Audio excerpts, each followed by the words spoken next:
नमस्कार प्रिय विद्यार्थियों। इस ऑनलाइन प्लेटफॉर्म के हिंदी ट्रिकी गुरु चैनल पर आपका हार्दिक स्वागत है। दोस्तों, आज की इस वीडियो में हम मुंशी प्रेमचंद के कहानी कफन की चर्चा करेंगे, जो कि UP assistant professor, Rajasthan, Jharkhand, TGT, PGT इत्यादि प्रतियोगी परीक्षाओं में पूछे जाते हैं। तो आइए वीडियो को देखते हैं।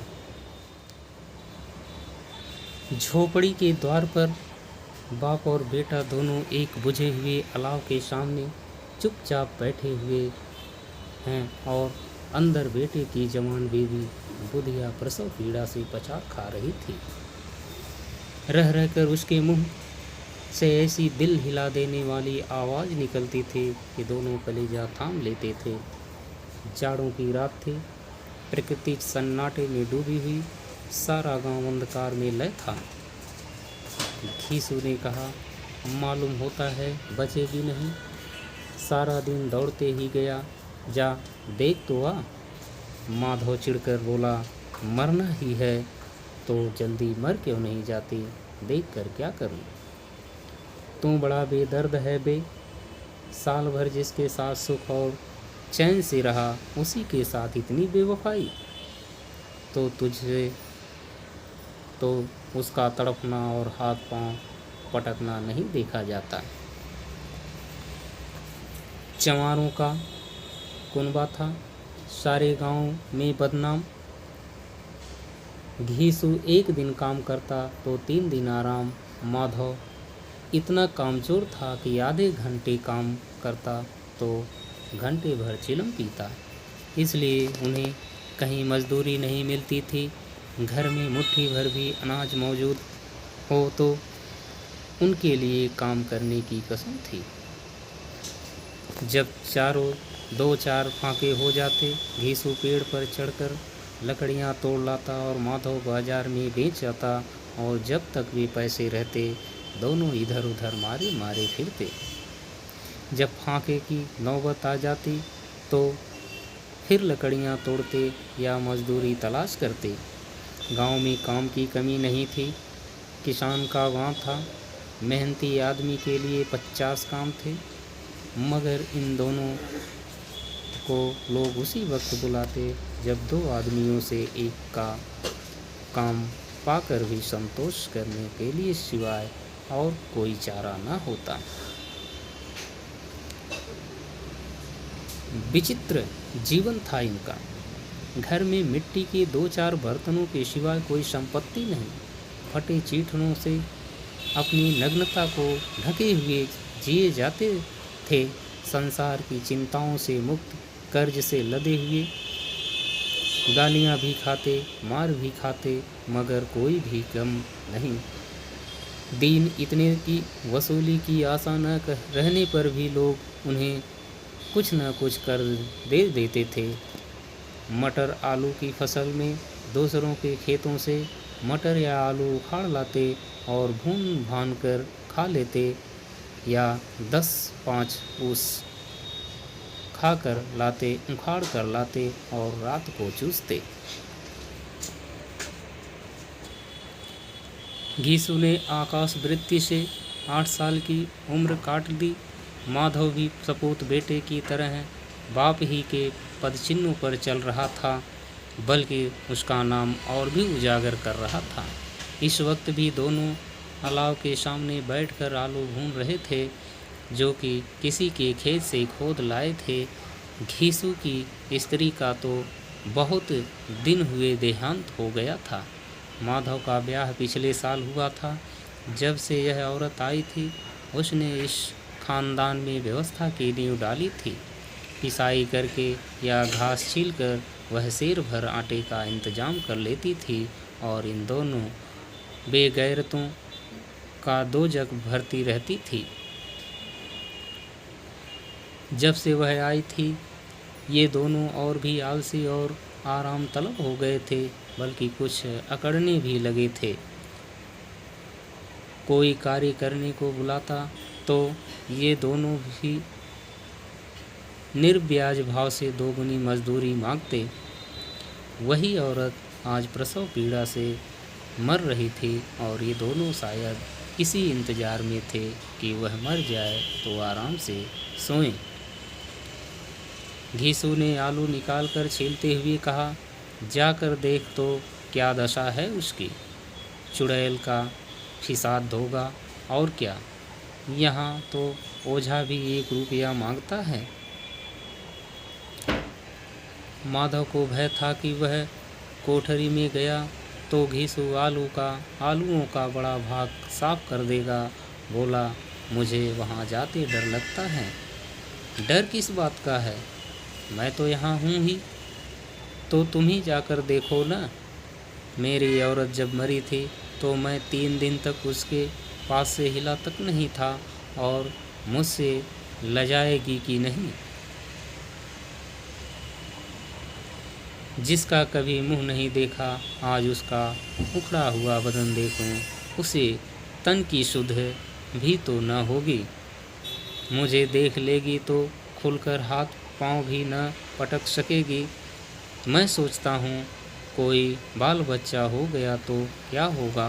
सौंठ गुड़ तोल कुछ भी तो नहीं घर में, सब कुछ आ जाएगा भगवान दे तो। जो लोग अभी 1 पैसा नहीं दे रहे हैं वो ही कल बुला कर देंगे। मेरे 9 लड़के हुए, घर में कभी कुछ न था, मगर भगवान ने किसी तरह बेड़ा पार ही लगाया। जिस समाज में दिन रात मेहनत करने वालों की हालत उनकी हालात से बहुत कुछ अच्छी नहीं न थी, किसानों के मुकाबले में वे लोग जो किसानों की दुर्बलताओं से लाभ उठाना चाहते थे कहीं ज़्यादा संपन्न थे। वहाँ इस तरह मनोवृत्ति का पैदा हो जाना कोई अचरज की बात न थी। हम तो कहेंगे घीसू किसानों से कहीं ज़्यादा विचारवान था, जो किसानों के विचार सुनने समूह में शामिल होने के बदले बैठकबाजों की कुश्ती मंडली में जा मिला था। हाँ, उसमें यह शक्ति न थी कि बैठकबाजों के नियम और नीति का पालन करता। इसलिए जहाँ उसकी मंडली के और गांव के सरगना और मुखिया बने हुए थे, उस पर सारा गांव अंगुली उठाता था। फिर भी उसे यह तकसीम तो थी कि अगर वह फटे हाल है तो कम से कम उसे किसानों की सी जी तोड़ मेहनत तो नहीं करनी पड़ती। उसकी सरलता और निरीहता से दूसरे लोग बेजा फ़ायदा तो नहीं उठाते। दोनों आलू निकाल कर जलते जलते खाने लगे। कल से कुछ नहीं खाया। इतना सब्र न था कि उन्हें ठंडा हो जाने दें। कई बार दोनों की जबानें जल गईं। छिल जाने पर आलू का बाहरी हिस्सा तो बहुत ज़्यादा गर्म न मालूम होता, लेकिन दांतों के तले पड़ते ही अंदर का हिस्सा जबान, हलक और तालू को जला देता था, और उस अंगारे को मुंह में रखने से ज़्यादा खैरियत इसे में थी कि वह अंदर पहुंच जाए। वहाँ उसे ठंडा करने के लिए काफ़ी सामान थे, इसलिए दोनों जल्द जल्द निगल जाते।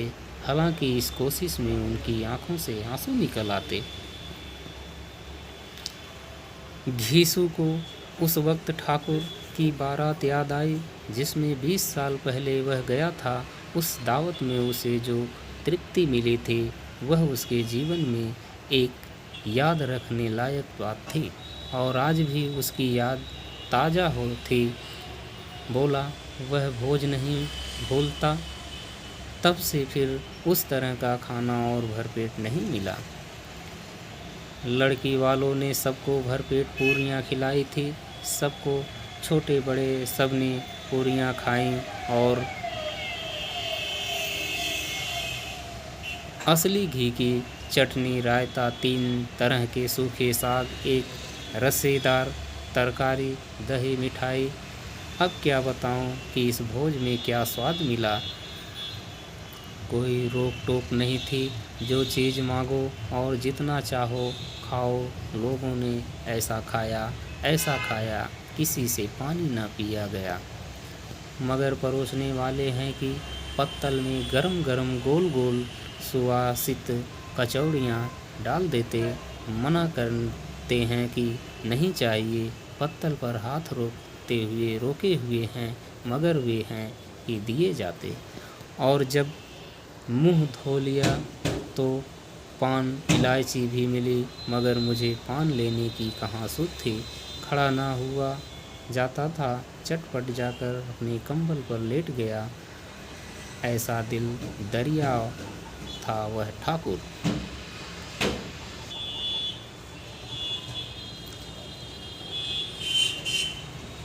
माधव ने इन पदार्थों का मन ही मन मजा लेते हुए कहा, अब हमें कोई ऐसा भोज नहीं खिलाता। अब कोई क्या खिलाएगा। वह जमाना दूसरा था। अब तो सबको किफ़ायत सूझती है। शादी ब्याह में खर्च मत करो, क्रियाकर्म में मत खर्च करो। पूछो गरीबों का माल बटोर कर कहाँ रखोगे। बटोरने में कमी नहीं है, हाँ खर्च में किफ़ायत सूझती है। तुमने 21 पूरियाँ खाई होगी, 20 से ज़्यादा खाई थी। मैं 50 खा जाता, 50 से कम मैंने भी न खाई होगी। अच्छा पट्ठा था, तो मेरा आधा भी नहीं है। आलू खाकर दोनों ने पानी पिया और अलाव के सामने अपनी धोतियाँ ओढ़कर पाँव पेट में डाले सो रहे, जैसे दो बड़े बड़े अजगर गेंडुलियाँ मारे पड़े हैं। और बुधिया अभी तक कराह रही थी। सवेरे माधव ने कोठरी में जाकर देखा तो उसकी स्त्री ठंडी हो गई थी। उसके मुंह पर मक्खियाँ भिनक रही थीं। पथराई हुई आंखें ऊपर टंगी हुई थी। सारी देह झूल से लथपथ हो रही थी। उसके पेट में बच्चा मर गया था। माधव भागा हुआ घीसू के पास आया। फिर दोनों जोर जोर से हाय हाय करने लगे और छाती पीटने लगे। पड़ोस वालों ने यह रोना धोना सुना तो दौड़ते हुए आए और पुरानी मर्यादा के अनुसार इन अभावों को समझाने लगे।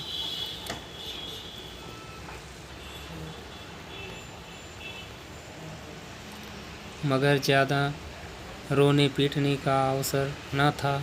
कफन और लकड़ी की जिक्र करनी थी, पर घर में तो पैसा इस तरह गायब था कि जैसे चील के घोंसले में मांस। बाप बेटे रोते हुए गांव के जमींदार के पास गए। वह इन दोनों की सूरत से नफरत करते थे। कई बार इन्हें अपने हाथों पीट चुके थे। चोरी करने के लिए, वादे पर काम पर न आने के लिए। पूछा, क्या है बे घिसुआ, रोता क्यों है? अब तो तू कहीं दिखाई भी नहीं देता। मालूम होता है इस गांव में रहना नहीं चाहता। घिसू नहीं। घिसू ने जमीन पर सिर रखकर आंखों में आंसू भरे हुए कहा, सरकार बड़ी विपत्ति में हूँ। माधव की घरवाली रात को गुजर गई। रात भर तड़पती रही। सरकार, हम दोनों उसके सिरहाने बैठे रहे। दवा दारू जो कुछ हो सका सब कुछ किया। मुदा वह हमें दगा दे गई। अब कोई एक रोटी देने वाला भी न रहा। मालिक तबाह हो गए। अब उजड़ गया। आपका गुलाम हूँ। अब आपके सिवा कौन उसकी मिट्टी उठेगी? आपके सिवा किसके द्वार पर जाऊँ? जमींदार साहब दयालु थे, मगर घीसू पर दया करना काले कंबल पर रंग चढ़ाना था। जी मैं तो आया कह दें चल दूर हो यहाँ से। यूँ तो बुलाने से भी नहीं आता। आज जब गरज पड़ी है तो आकर खुशामद कर रहा है। हरामखोर कहीं का बदमाश। लेकिन यह क्रोध या दंड का अवसर न था।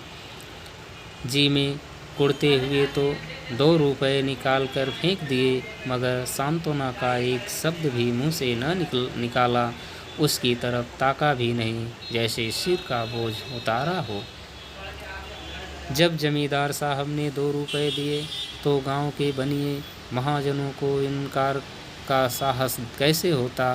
घीसू जमींदार के नाम का ढिढोरा भी पीटना खूब जानता था। किसी ने 2 आने दिए, किसी ने 4 आने। 1 घंटे में घीसू के 5-5 रुपए की अच्छी रकम जमा हो गई। कहीं से अनाज मिल गया, कहीं से लकड़ी। और दोपहर को घीसू और माधव बाजार से कफन लाने चले। उधर इधर लोग बांस काटने लगे। गांव की नरम दिल स्त्रियां आकर लाश को देखती थीं और उसकी बेकसी पर 2 बूंद आंसू गिरा कर चली जाती थीं। कैसा बुरा रिवाज है कि जिसे जीते जी तन ढांकने को चीथड़ा भी ना मिले, उसे मरने पर कफन चाहिए।